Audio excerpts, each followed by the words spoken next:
For Pacifica Radio, February 2nd, 2014. I'm Scott Horton. This is Anti-War Radio.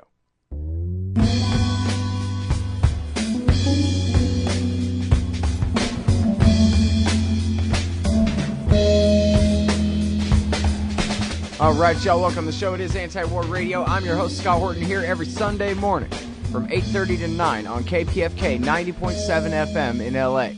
My website is scotthorton.org. I keep all my interview archives there, more than 3,000 of them now, going back to 2003. And you can follow me on Facebook, Twitter, and YouTube at /Scott Horton Show. And we're going to do something a little bit different this week. Our guest is Peter Alan Lloyd. His website is peteralanlloyd.com. He's the author of a new novel, Back, Part 1 and 2. And he is a British expat living in Thailand and has been investigating and doing journalism about the Ho Chi Minh Trail, especially in Laos. And he has this very important, I really hope you'll take a look at it, this photo essay at thediplomat.com. It's called Remnants of the Secret War in Laos. Welcome to the show, Peter. How are you doing? I'm very well, thank you, and thanks for having me on. Well, thank you very much for joining us. I really appreciate it. And I really appreciate this work. It's a very important subject, and yet one that, well, you know, it's kind of old news as far as TV is concerned, so it doesn't get much coverage, and therefore it's not very prominent in people's mind. But I like to draw attention to it as often as I can. I really appreciate you doing the work, so I have something to point people toward. Again, that's thediplomat.com, Remnants of the Secret War in Laos. And so I guess, first of all, it's interesting. There's this documentary film, Bombies, about the unexploded cluster bombs, unexploded ordnance in Laos, especially the cluster bombs. And it actually begins with a comment of a guy talking about how Vietnam gets all the attention because that was the official war, and Cambodia gets all the attention because the war led to the rise of the Khmer Rouge nightmare. But nobody ever really talks very much about the bombings of the Plain of Jars or any of the rest of the secret war against Laos, and or even the, you know, especially the consequences that Laotians are still dealing with to this day.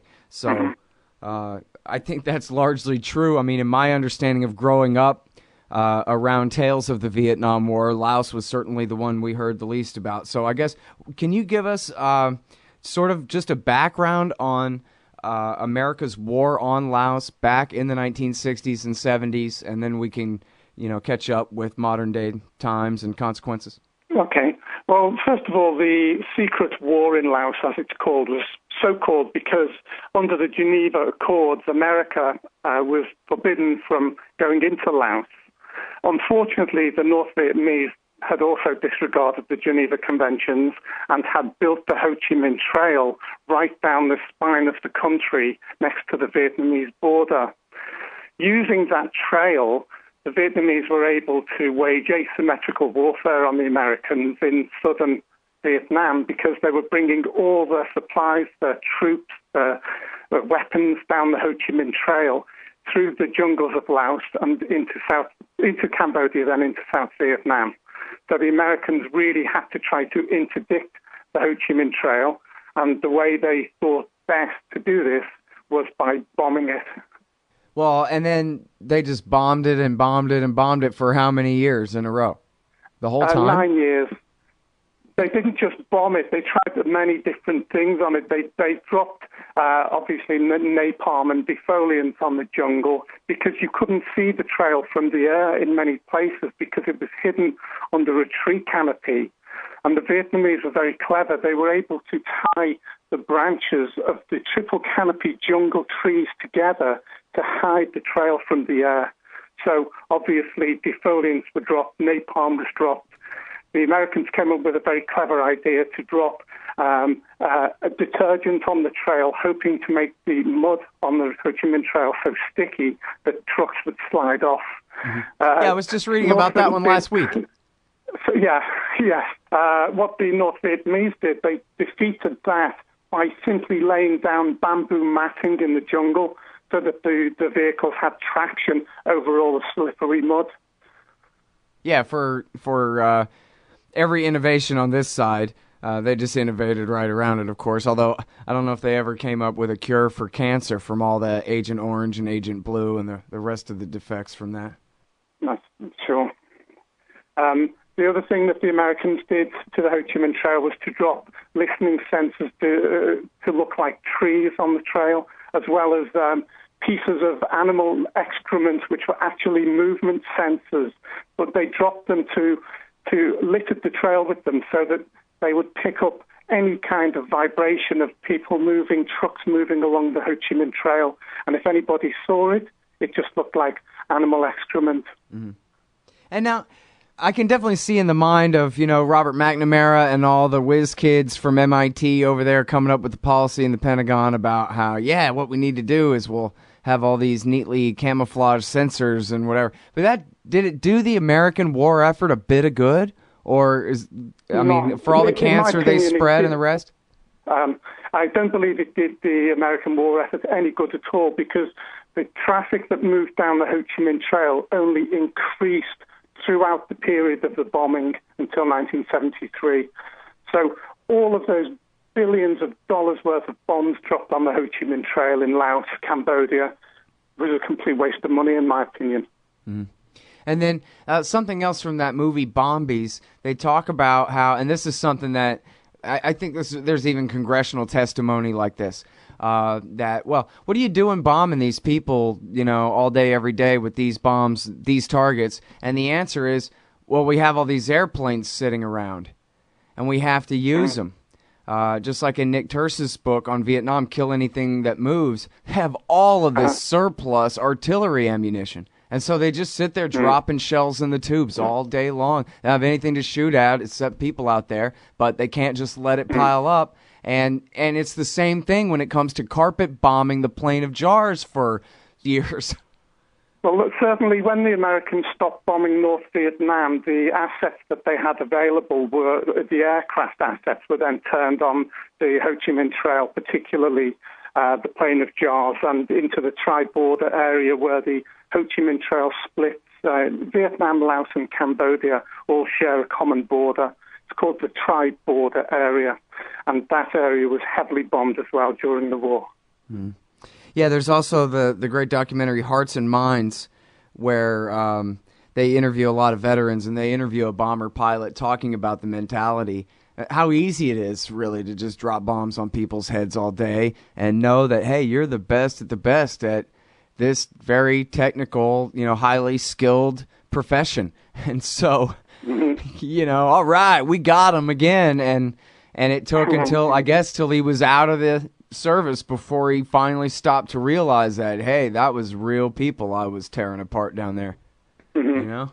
I think that's easy to do from the air, but once you're on the ground, and particularly fast-forwarding this 2 generations, even now when you see the legacy from the Vietnam War lying around you in the jungle in Laos with bombies still just strewn across the jungle. You will have seen on my website the airplane bombs being diffused in the jungle.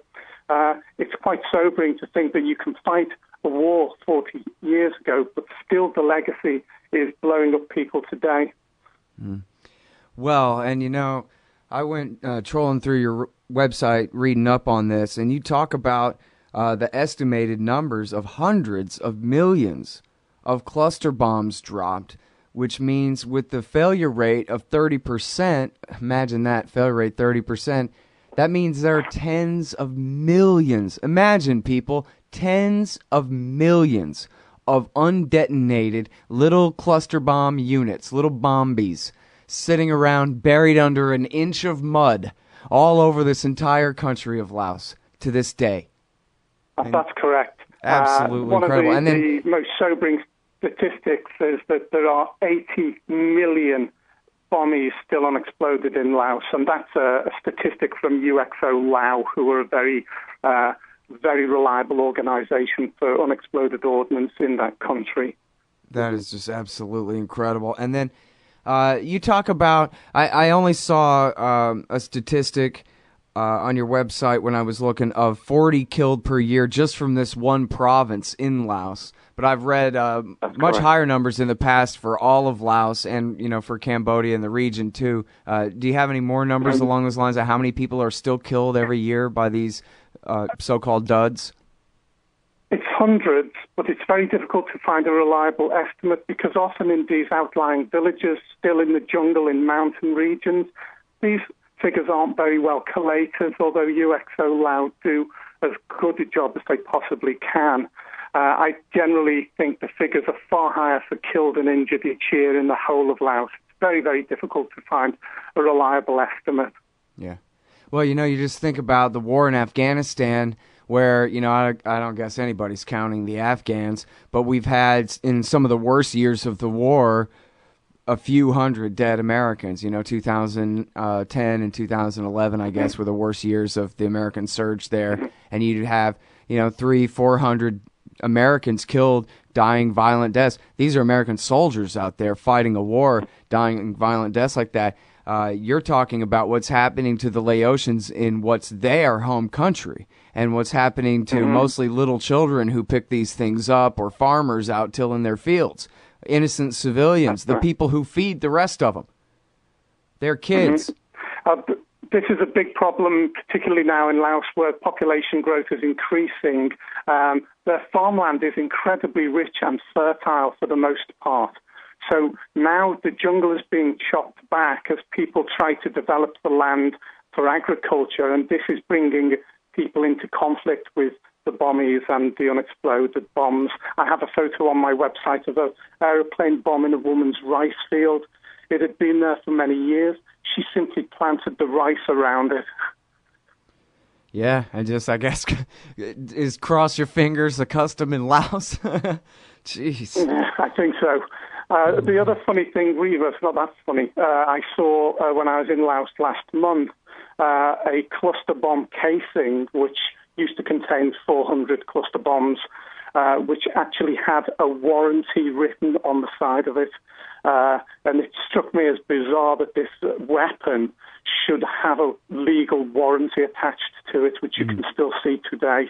Yeah, what got me about that was, if I remember it right, and I have it here somewhere, but I believe the warranty is just for 30 days, which makes me wonder if that's why there were so many duds, because they were all past their shelf life, and maybe the explosives aren't meant to work at least reliably or can't, be counted on to work reliably unless it's, the chemical mixture is still really fresh, something like that. Because 30 days is that's a pretty short warranty for anything, right? Absolutely. 30-day warranty. I can't imagine it's to cover the whole period from manufacture to dropping, given the supplies. But the fact is, in one of the most litigious countries in the world, the manufacturer of a cluster bomb felt he needed to give a warranty to the military. And my question on my website was, if that's the case, surely a duty of care was owed to the military to make sure that all of these cluster bombs exploded, not 30% remain unexploded in the jungle. That's just completely negligent manufacture, in my opinion. And it's causing big problems for the U.S. PR-wise, and certainly for the locals in Laos, Cambodia, and Vietnam who are being killed and injured by these pieces of ordnance, which really should have exploded on impact if you're going to drop them at all. I would hope that today, the manufacturers of cluster bombs, if you have to make them at all, which I don't think you do, I hope that the percentage of the ones that explode on impact is 100% and not 70%, leaving 30% for future generations to die and be maimed through. Right. Well, unfortunately, we know that that's not the case from the cluster bombs that America ships to Israel that they use on the Lebanese and the Gazans, from the American cluster bombs that they've used, certainly in Afghanistan. And I don't know if I've heard too many stories like this out of Iraq, but it must be a problem in Iraq, too, the duds. I'm sure. And, of course, the as you write, the cluster bombs come in little yellow packages, so it looks like it might be a toy for a little kid. The comedian David Cross actually had a thing about They were dropping yellow pudding cups for the Afghans. Here's your food aid. We're only bombing you because we love you so much. Here's some pudding. And the packages looked almost the same as the cluster bomb units laying around. So little kids were picking them up and getting their arms and legs and heads torn off. Terrible. Yep. Well, in Laos, they are doing a lot of school education, trying to teach children not to touch these things. And by and large, that seems to be paying off. But in terms of ridding the landscape of these cluster bomblets, you can't do anything else except find them and safely detonate them. And that's going to take maybe almost certainly will never be finished, that job in Laos. Right. I mean, my pitiful little brain broke down trying to do the math, but I think you report that the UXO clearance teams working very hard, 13 teams working full-time out there, were able to clean up 3,000 of these things last year. Well, and then, so what's 80 million divided by 3,000, and how many years is that? Too many I could put it in Google here, I guess. Infinity. Yeah. Well, how about we just bring the soldiers home from all of the wars and deploy them all to Laos, Cambodia, and Vietnam and Iraq, unarmed, to with their metal detectors to help with the cleanup. It would certainly help. That seems like, if you're going to have a standing army, that could be a legitimate use for them, cleaning up past atrocities. To be fair on the U.S., in the context of cleanup in Laos and Cambodia and Vietnam, they do spend a lot of money on UXO cleanup and sponsoring the UXO teams, particularly in Laos. But obviously the job is so enormous, I don't think it will ever be completed.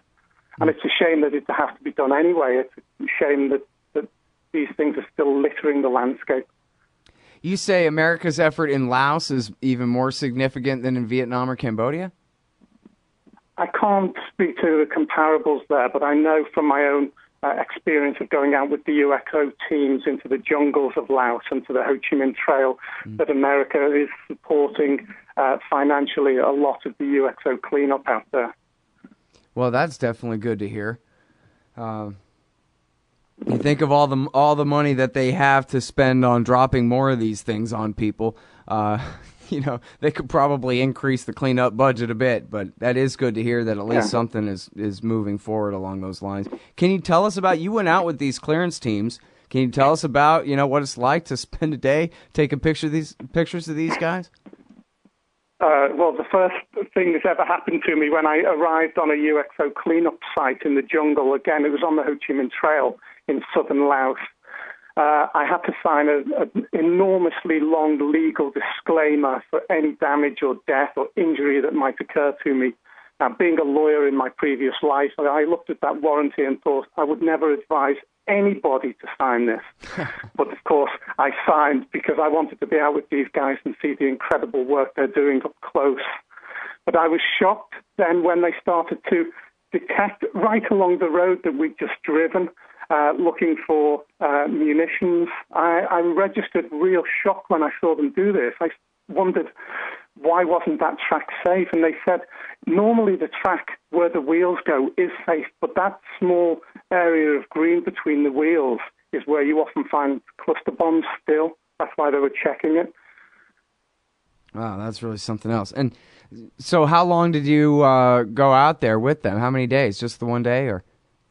No, I've been out with them a few times in the south doing the research for the novel. And another time we were out with these guys and they discovered a napalm munition that they covered in a hole that we're going to detonate it later. I asked could I take a photograph of it, and the guy lifted up the sandbag. One of the contract workers on the site, lifted the sandbag so I could take a picture. And after being so paranoid that I don't go anywhere near this munition, it was so dangerous. After I'd taken the photograph, he accidentally dropped the sandbag right on top of it. And that was quite hairy. Another time, and this wasn't UXO, Laos, this was a village in the jungle. We came across a guy trying to disarm one of those pineapple cluster bombs that you mentioned earlier, the yellow ones with the fins. I've got an article on my site and a photograph of the actual cluster munition the guy was trying to break with a hammer. I couldn't believe it. So we took that photograph and we ran, like you wouldn't believe, out of that village. God, that's amazing.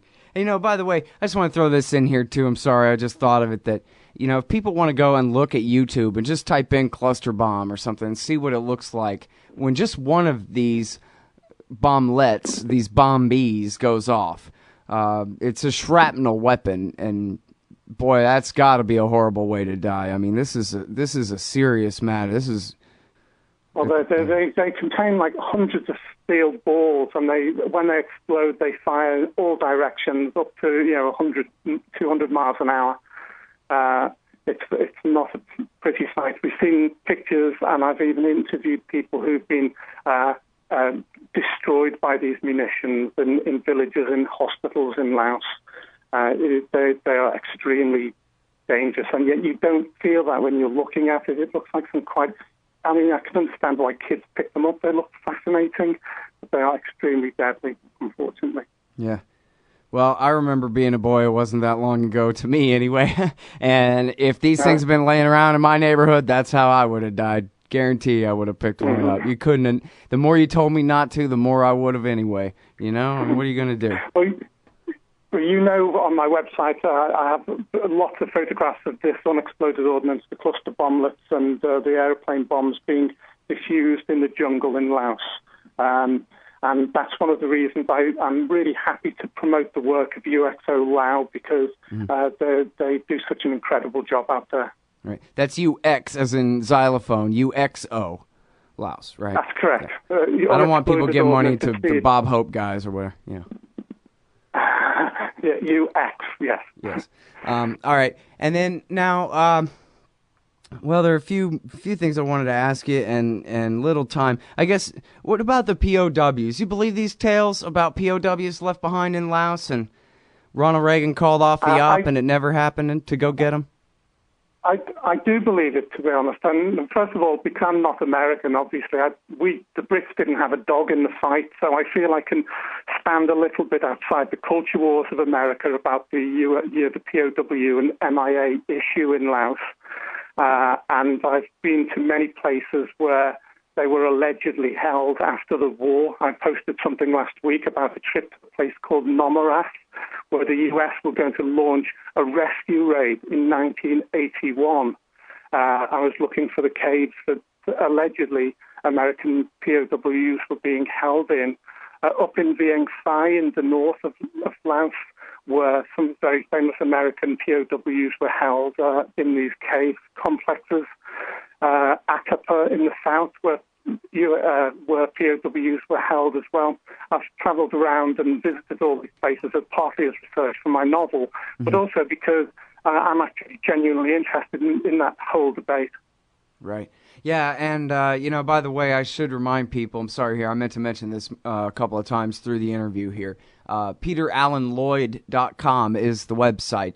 And there's some very fascinating reading here if people want to go back. And he's a great photojournalist as well, so he shows you what he's writing about all the time. And, of course, you can get access to his novels there and the rest of that, too. That's at PeterAlanLloyd.com.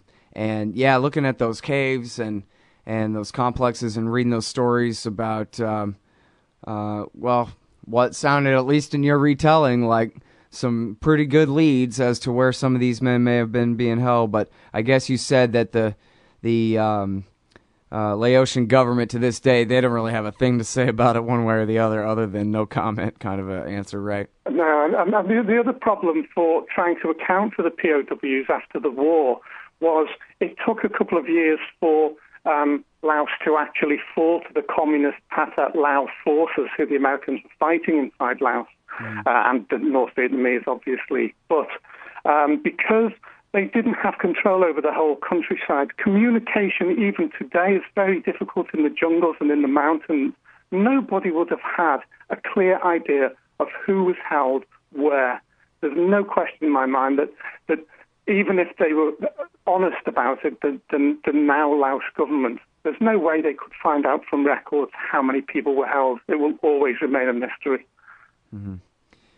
Well, and then the mission, as you talk about, the CIA and the Special Forces guys and a planned mission in the early 1980s to go in there, you could see why they scrapped it.